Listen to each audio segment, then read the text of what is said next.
Oke, kita mulai ya. Saya harap screen-nya terlihat ya.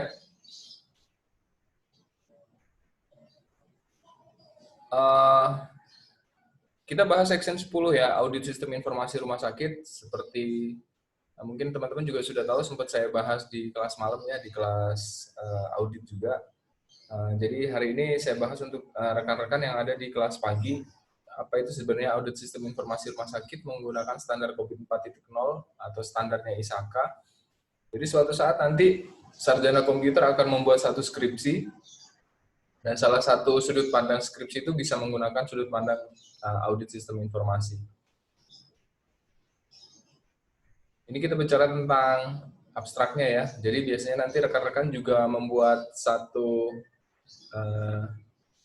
ringkasan dari riset yang biasanya kita sebut dengan abstrak.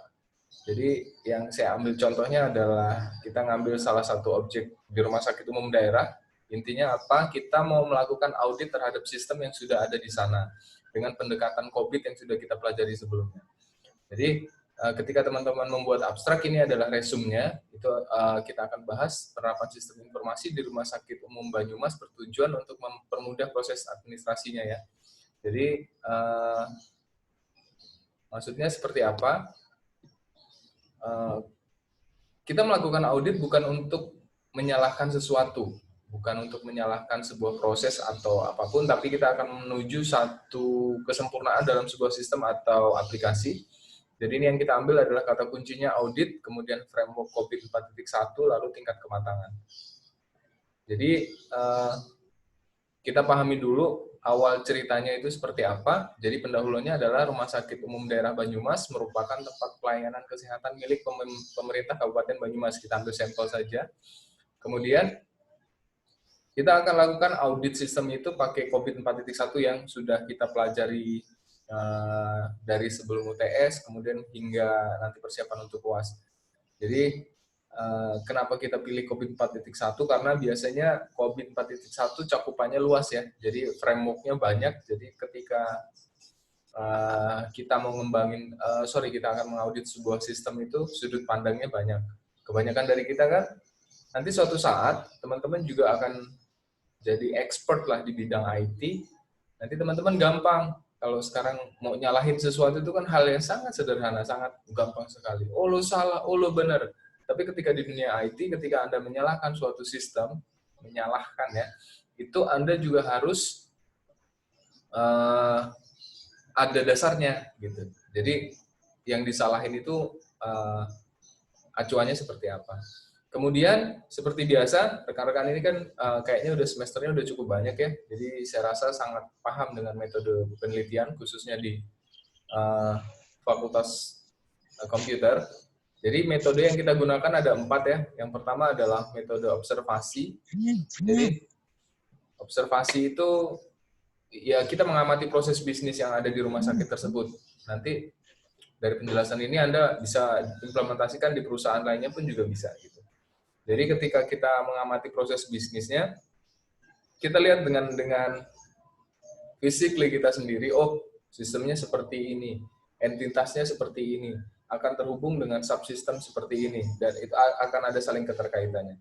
Setelah kita melakukan metode observasi, kita wawancara ya, dialog dengan pihak-pihak yang memang punya kewenangan dan paham akan hal tersebut. Kita lakukan wawancara, biasanya membahas tentang pokok permasalahan ya seputar sistem informasi yang diterapkan di rumah sakit umum daerah tersebut. Kemudian yang ketiga, ini yang kita gunakan yaitu kuesioner. Jadi bedanya ketika teman-teman mengerjakan tugas akhir, kemudian membuat tender proyek untuk software gitu, itu bedanya di titik metode kuesioner. Kalau kita audit, kita gunakan toolsnya ini. Jadi kita melakukan pemetaan dulu bisnis goal-nya sesuai dengan framework Corbit-nya, lalu bikin kuesioner. Sederhananya seperti itu. Kemudian yang keempat, studi literatur. Jadi teman-teman mulai baca jurnal, kemudian baca laporan skripsi, laporan tugas akhir, kita ngebaca buku-buku terbaru, itu dijadikan studi literatur. Setelah itu, rekan-rekan akan masuk tahap namanya kerangka pikir penelitian, masih di metode penelitian. Jadi, kalau dengan COVID, ini kerangka kerja COVID yang harus kita pahami yang bisa kita masukkan di kerangka pikir penelitian. Jadi yang pertama adalah identifikasi bisnis goal-nya dulu, kita lakukan identify, kemudian identifikasi IT goal-nya, kemudian identifikasi untuk IT proses, lalu kontrol objektif, kemudian baru kita hitung untuk perhitungan tingkat kematangan atau maturity level-nya. Kita breakdown satu-satu. Jadi yang pertama tadi, apa sih sebenarnya isinya? Pada tahap ini akan dilakukan analisis tujuan dari Rumah Sakit Umum Daerah Banyumas untuk memperoleh gambaran kemana arah akan dituju instansi tersebut. Jadi teman-teman juga harus melihat bisnis goal-nya dari rumah sakit ataupun instansi nanti suatu saat yang Anda lihat itu apa. Kemudian yang kedua adalah identifikasi IT goal.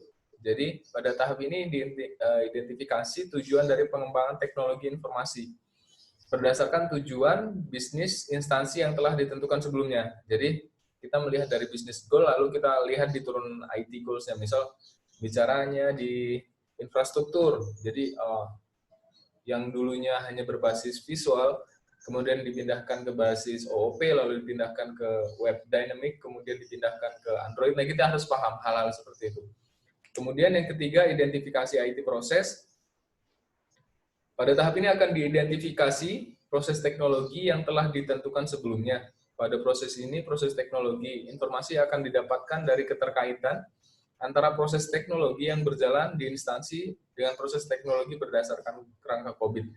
Jadi di IT proses itu kita mulai melihat perbandingan. Misal ketika teman-teman bikin satu software, oh kayaknya software ini layaknya pakai Ruby, gitu, misal bahasa pemrogramannya. Rupanya setelah kita lihat, oh software di sana tuh makainya hanya web gitu. Jadi itu yang akan kita mulai IT prosesnya kita lihat pergerakan-pergerakannya.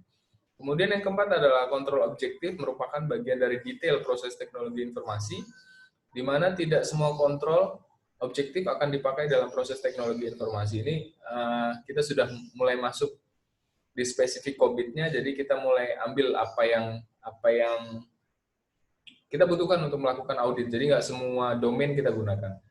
Kemudian yang kelima adalah perhitungan tingkat kematangan atau maturity level. Pada tahap kelima dari penelitian adalah perhitungan maturity level ya. Teman-teman bisa baca di modul juga ada tentang maturity dan cara menghitungnya seperti apa. Jadi yang kita gunakan adalah maturity model berdasarkan kerangka COVID 4.1. Jadi kemarin kalau teman-teman masih ingat kayaknya angkatan ini ya. Jadi ketika KKL di Jakarta ada salah satu partner kita datang di Jakarta ya, di Universitas Bagri itu dari ISAKA. Nah, ISAKA ini salah satu hasilnya adalah framework COVID ini. Jadi kalau nggak salah IIS ya sempat bertanya detailing. Jadi pertanyaan yang sudah kita setting dan rupanya itu bikin pihak Jakarta panik dan pusing sekali. Jadi ISAKA ini yang mengembangkan COVID. Jadi sekarang kita gunakan. Iya benar Pak. Berikutnya, hasil dan pembahasan, kita bicara dari teoritis itu tadi, kita bicarakan tentang identifikasi proses teknologi informasi. Pada tahap ini dilakukan penetapan proses teknologi yang sesuai dengan standar COVID. Penetapan proses tersebut didasarkan dari hasil studi pustaka dalam mempelajari COVID dan literatur terkait, serta hasil observasi yang diperoleh dari objek yang diteliti. Adapun susunan proses teknologi informasi di Rumah Sakit Umum Daerah menurut domain standar COVID yang telah dipilih dijabarkan pada tabel berikut di bawah. Nah, ini sebenarnya sudah kita lihat ya beberapa pekan yang lalu ya, kita sudah sering banget kalau mata kuliah audit yang dibahas ini terus. Saat penggunaannya, sampelnya sekarang. Jadi IT domainnya yang kita gunakan 3. Jadi plan dan organize, kemudian acquire and implement, kemudian deliver and support. IT prosesnya kita ambil PO2, PO3, PO4 hingga PO8, kemudian AI-nya kita ambil AI2 hingga AI7, kemudian DS-nya kita ambil 1, 2, 4, 6, 7, 8, 10, 12, dan 13. Jadi nggak harus kita ambil semua dari yang kita pelajari kemarin, teman-teman bisa pilah-pilah sendiri dan itu bisa dijadikan acuan. Kemudian setelah itu kita bicara tentang tingkat kematangan sistem informasi. Jadi ketika hasil survei dengan alat kuesioner yang poin ketiga tadi, jadi teman-teman udah ngasih kuesioner. Rutenya adalah Anda bikin satu kuesioner, diberikan kepada perusahaan dan adminnya. Jadi hasilnya dengan 3 sudut pandang PO, AI, DS diperoleh hasil penggambaran dari penerapan sistem informasi di rumah sakit umum daerah tersebut. Hasil penggambaran ini diperoleh dengan cara melakukan perhitungan tingkat kematangan terhadap penerapan sistem informasi berdasarkan survei yang kita ambil. Jadi sebenarnya kita melakukan audit, memberikan survei dengan penilaian objektif, lalu kita hitung. Ini hasilnya.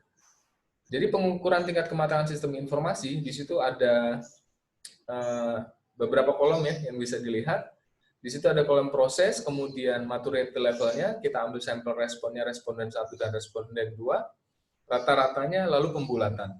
Jadi kalau di kita, kan sering kita bahas ya, ekspektasinya mau di angka berapa, 5, 4, 3, 2, 1. Ini pembulatannya ke atas, jadi angkanya ada yang 3, 2, jarang yang angka satunya. Kemudian, dari hasil perhitungan yang tadi itu, kita dapat rata-rata kematangan sistem informasinya itu angka 3. Ya, saya kembalikan di sini. Jadi rata-rata 3 di pembulatan ya, teman-teman bisa lihat di angka pembulatan, rata-ratanya 3. Jadi sebenarnya bisa kita simpulkan secara sederhana, bahwa pada level define proses sudah ada di objek tersebut. Jadi sebenarnya seluruh proses telah didokumentasikan dan dikomunikasikan, serta dilaksanakan berdasarkan metode pengembangan sistem komputerisasi yang baik. Jadi, suatu saat rekan-rekan akan jadi orang yang harusnya dipertimbangkan di dunia IT, gitu. Nggak hanya bikin software saja, tapi ketika Anda melakukan auditing softwarenya pun Anda punya kemampuan. Gitu. Jadi, rata-rata ekspektasinya berapa? 4. Oh, rupanya setelah diaudit, angkanya 3 semua ini, bos. Kayaknya ada banyak hal yang harus kita lakukan. Jadi setelah kita tahu nilai ekspektasinya mayoritas 3, lalu kita tetap fokus di nilai kesenjangan kematangan saat ini. Setelah menilai dan mengetahui tingkat kematangan sistem informasi saat ini sebesar 3, maka dilakukan analisis kesenjangan terhadap tingkat kematangan yang diharapkan. Jadi kita melakukan analisis gap ya, ada kesenjangan, ada selisih. Kemudian analisa ini diharapkan dapat memberikan kemudahan bagi pengelola teknologi informasi yang serasi. Berikut ini hasil perbandingan kesenjangan antara tingkat kematangan dengan tingkat kematangan yang diharapkan. Jadi ini hasilnya. Dari kuesioner yang teman-teman bagi, kita kumpulin lagi, kematangan saat ini angkanya ada di sebelah kiri, ada 3. Kemudian ada 2, ada 3 hingga ke bawah, hingga DS 8, angkanya 3. Kematangan yang diharapkan, ini biasanya menentukan kematangan ini adalah pihak perusahaan. Jadi perusahaan dialog dengan kita, kemudian kita ukur ekspektasinya sampai mana. Pengennya di angka berapa. Jadi sistem informasi dan aplikasi yang sudah diinstalkan di dalam sebuah instansi itu pengennya harapannya seperti apa, itu baru kita kasih angka skor. Itu rutenya. Kemudian setelah itu kolom yang paling kanan, gap kematangan dikurang, kematangan saat ini. Jadi kita menghitung hasil yang kita inginkan apa, kemudian sekarang seperti apa, kita kurangkan, maka timbul gap-nya. Ini lanjutan dari yang tadi, jadi sama gap-nya kita hitung bareng-bareng. Dari ke-6 domain dalam kondisi tingkat kematangan pada level 2, itu yang ada masuk itu PO3, PO6, PO7, A5, AI5, AI6 dan DS13 ini angka-angkanya yang masih levelnya kecil ya, angkanya 2 gitu. Padahal rata-rata banyak angkanya di angka 3 domainnya ya, define. Untuk meningkatkan kondisi kesenjangan tingkat kematangan sistem informasi saat ini dengan kondisi yang diharapkan yaitu as is kemudian to be pada 6 domain yang memiliki tingkat kematangan level 2 itu ya, ada PO3, PO6, PO7, AI5, AI6 dan DS13. Ada rekomendasi yang kita buat. Jadi setelah kita tahu selisihnya, oh ini banyak yang angka-angkanya nggak bagus nih. Software ini pada bagian form ini lebih banyak nggak digunakan, padahal fungsinya terhubung dengan manajemen. Jadi itu yang kita berikan rekomendasi. Yang pertama rekomendasi untuk PO3. Jadi manajemen perlu menyadari pentingnya rencana infrastruktur teknologi, kemudian perlunya proses pengembangan rencana infrastruktur teknologi supaya cukup masuk akal, dan selaras dengan rencana strategis TI-nya. Kemudian yang C adalah perlu adanya arah infrastruktur teknologi mencakup pemahaman tentang kemana organisasi ingin memimpin atau tertinggal, dalam penggunaan teknologinya berdasarkan risiko dan keselarasan dari strategi organisasi. Jadi ketika teman-teman nanti membuat laporan rekomendasi, teman-teman juga harus lihat sudut pandang rasionalnya. Jadi, oh COVID-nya angkanya 4, sekarang dapatnya 3, oh selisih 1. Rekomendasinya seperti ini. Untuk yang selisih 2, rekomendasinya seperti ini. Ini rekomendasi untuk PO3. Kemudian rekomendasi untuk domain PO6, ada yang pertama adalah perlu pengendalian informasi dan lingkungan manajemen mutu yang lengkap, dikembangkan, didokumentasikan, dikomunikasikan oleh manajemen, dan mencangkup kerangka kerja untuk kebijakan, rencana, dan prosedur. Kemudian proses pengembangan kebijakan terstruktur, dipelihara, dan diketahui oleh staf, termasuk mencakup isu-isu kunci ya. Kemudian perlu adanya pemantauan dan kepatuhan terhadap kebijakan dan prosedur secara konsisten mengenai kerangka dan pengembangan keseluruhan untuk kebijakan dan prosedur pengendalian. Kemudian yang ketiga dan keempat, ini rekomendasi untuk PO7 dan AI5. Jadi kalau yang PO7 ada 3 masukannya, rekomendasinya harus ada proses yang didefinisikan, kemudian harus ada rencana pengelolaan sumber daya, kemudian perlu adanya pelatihan formal.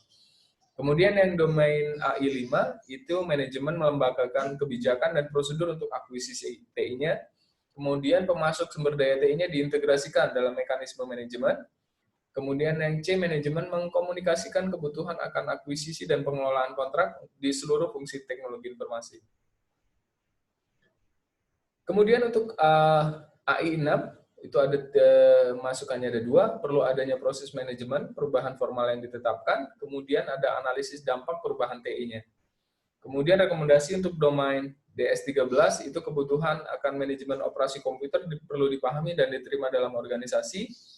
Kemudian kebijakan formal dikembangkan untuk mengurangi jumlah kejadian tidak terjadwal. Jadi, dari kuesioner yang disebar, khususnya kita bahas yang DS13, banyak kebutuhan yang organisasi komputer perlu dipahami dan diterima dalam organisasi itu, maksudnya jadi banyak perangkat atau OS itu yang sebenarnya nggak semua level manajerial tahu gitu kan. Teman-teman sudah ngambil mata kuliah tentang manajerial, jadi ada top management, kemudian ada middle management, dan ada lower management. Kita orang IT juga harus tahu hal-hal seperti itu. Jadi ketika kita melakukan rekomendasi, nanti siapa yang akan kena dampaknya, siapa yang harus dieksekusi, dan siapa yang nggak harus dieksekusi, itu akan kita jadikan masukan. Dari hal-hal tersebut kita ambil satu kesimpulan, ada 3 kesimpulan utama yang bisa kita ambil ya dari judul yang ke atas setelah kita melakukan pengecekan softwarenya, kemudian kita melakukan kuesioner terhadap pihak-pihak tertentu berdasarkan standar COVID. Ada 3, yang pertama adalah berdasarkan hasil analisis data yang dilakukan menggunakan perhitungan maturity level dari framework COVID, pada sistem informasi di RSUD Banyumas diperoleh rata-rata tingkat kematangan berada di level 3. Tadi sudah kita bahas di beberapa sesi sebelumnya, rata-rata angkanya 3, yaitu define proses, yang berarti seluruh proses telah didokumentasikan dan telah dikomunikasikan, serta dilaksanakan berdasarkan metode pengembangan sistem komputerisasi yang baik. Namun belum ada proses evaluasi terhadap sistem tersebut, sehingga ada kemungkinan terjadi penyimpangan. Jadi maksudnya adalah prosesnya bagus kok, software berjalan dengan baik, sistem berjalan dengan sesuai yang diinginkan, namun tidak ada evaluasi di situ. Tidak ada hal-hal teknis yang akan diukur. Jadi ada risk penyimpangannya sangat besar gitu penggunaannya. Kemudian yang kedua adalah pada sistem informasi RSUD Banyumas terhadap 6 proses yang berada pada level repeatable, but intuitive, dan 16 proses pada level define proses. Hasil temuan dan nilai kedewasaan harus dipertahankan, sedangkan untuk proses-proses yang masih di bawah tingkat kedewasaan, diharapkan harus lebih diperhatikan dan ditingkatkan lagi agar selaras dengan level yang sudah ada, yaitu define proses. Kesimpulan ini, bahasa ini sebenarnya bukan bahasa teknis ya, ini lebih banyak ke bahasa manajerial. Jadi setelah orang IT dapat temuan, maka temuan itu akan direkomendasikan ke atasannya dalam bentuk bahasa yang lebih halus. Jadi intinya kalau bahasa kita banyak bug-nya bos gitu kan. Software ini banyak bug-nya, sistem ini banyak bug-nya. Tapi ketika kita rubah di pendekatan audit, maka temuan-temuan ini kita jabarkan dengan bahasa-bahasa yang lebih halus.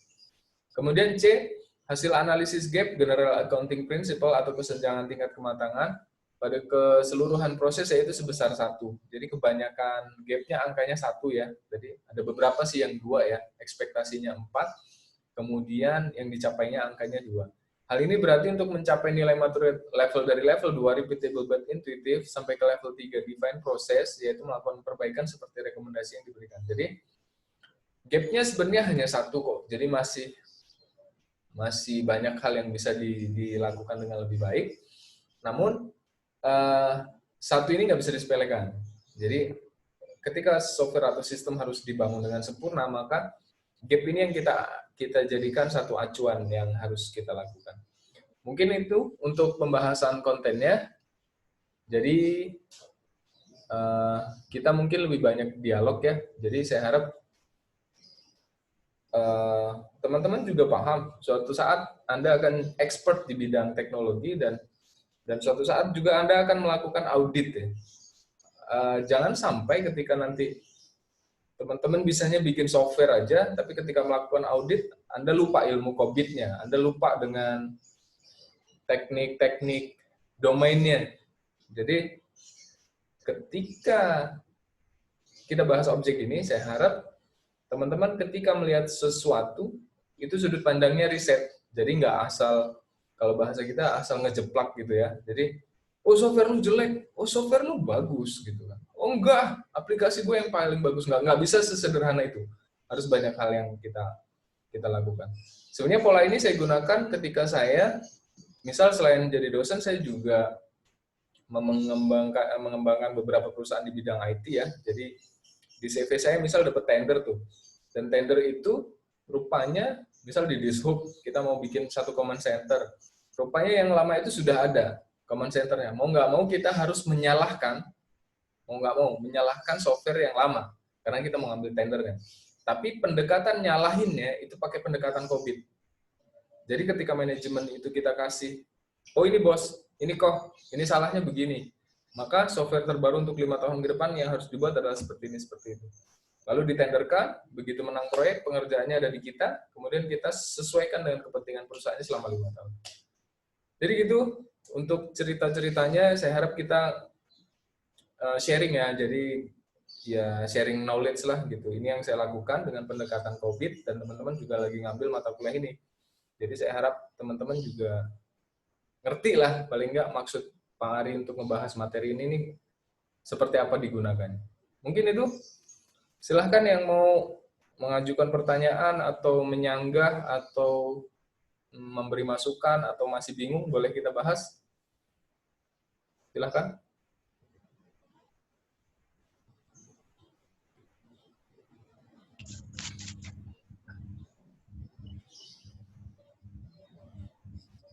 Ya, Iis, silakan. Kalau mau nanya. Enggak, Pak. Kenapa? Pusing ya? Pusing, Gini-gini. Pak. Ngungsi. Oh. Jangan pusing ya, karena kenapa ya? Kalian paling nggak harus ingat suatu saat ilmu ini bisa dipakai gitu kan. Kalau sekarang kan kebanyakan rekan-rekan ilmunya ilmu produksi ya. Lo bikin software, lo belajar Delphi, lo belajar web, lo belajar base, lo belajar Android, lo belajar Ruby. Jadi isinya produksi. Nah, nanti suatu saat software itu udah ada, sistemnya udah ada, teman-teman juga harus tahu gitu.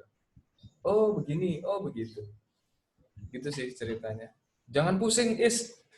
Kecil ini, kecil, urusan kecil. Nanti dapat tender kamu kan, ngerjainnya.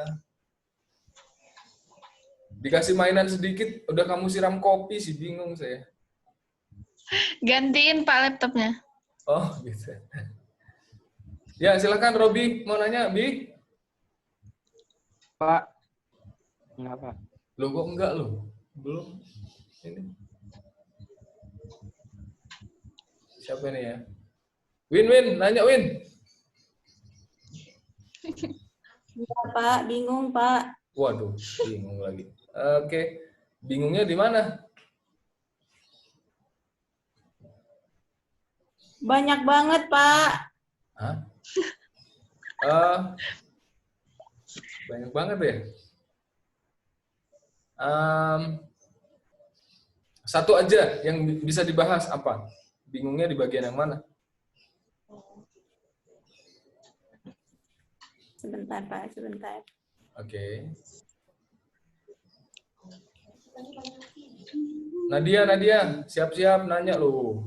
Kamu biasanya paling bagus. Kok saya sebenarnya. lagi, Pak? Loh, enggak lah. Baru pertama dipanggil kok saya lagi. Enggak. Iya, Pak, nanti. Iyalah. Calon IT. Oh ini Aris. Riz, mana mukanya Riz? Saya lama nggak ngeliat kamu Riz. Lu hilang. Kebon, Pak. Kebon. Nggak apa-apa lah, saya juga di kebon. Woi. Riz, ada lovebird nggak Riz? Bapak mau lovebird nggak banyak di rumah Is? Iya dah. Ada. Yang benar. Tapi jauh banget. Sebentar, ini kok jadi bahas lovebird. Oke, Win. Jadi, apa itu yang mau dibahas? Pak, Ah, misal nih, nah. kita bisa ngaudit, tapi kita nggak bisa bikin aplikasinya. Gimana? Agak aneh sih, agak aneh. Jadi begini, logikanya, kamu nggak bisa bikin handphone, tapi nyalahin isi handphone, kan gitu.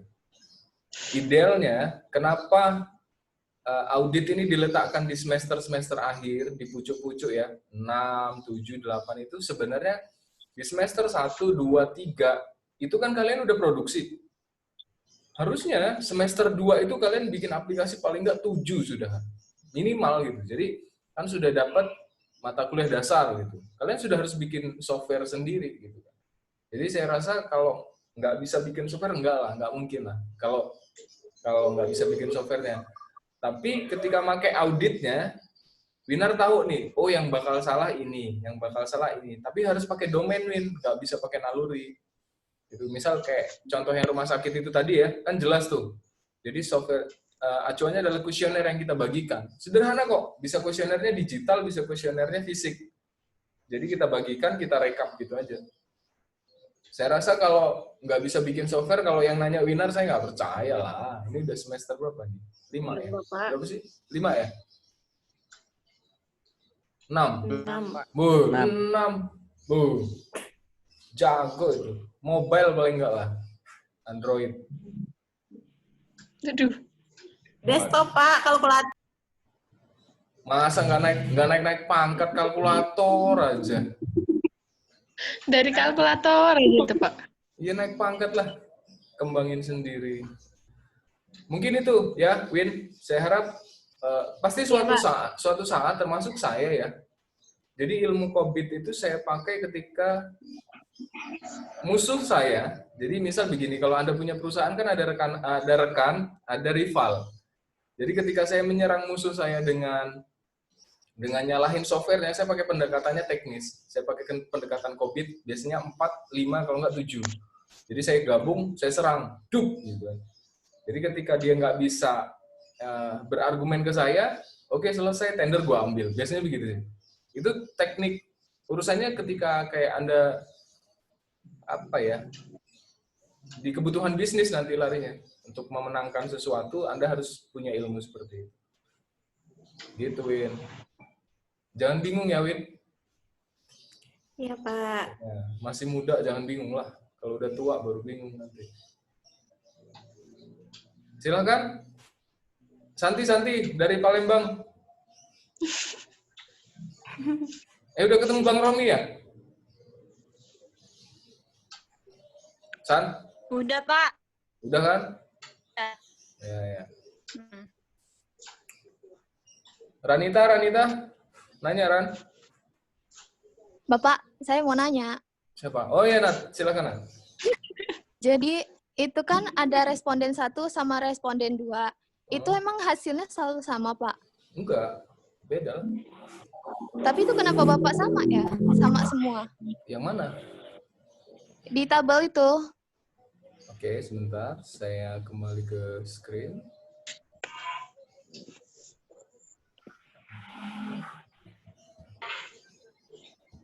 Karena hasil itu, jadi gini, nggak harus hasilnya sama, nggak juga harus hasilnya beda. Karena kan biasanya pendekatan waktu kita ngasih kuesioner, itu hasilnya nggak bisa kita prediksi. Misal kita lihat nih, mana yang Nadia lihat sama. Oke, sebentar.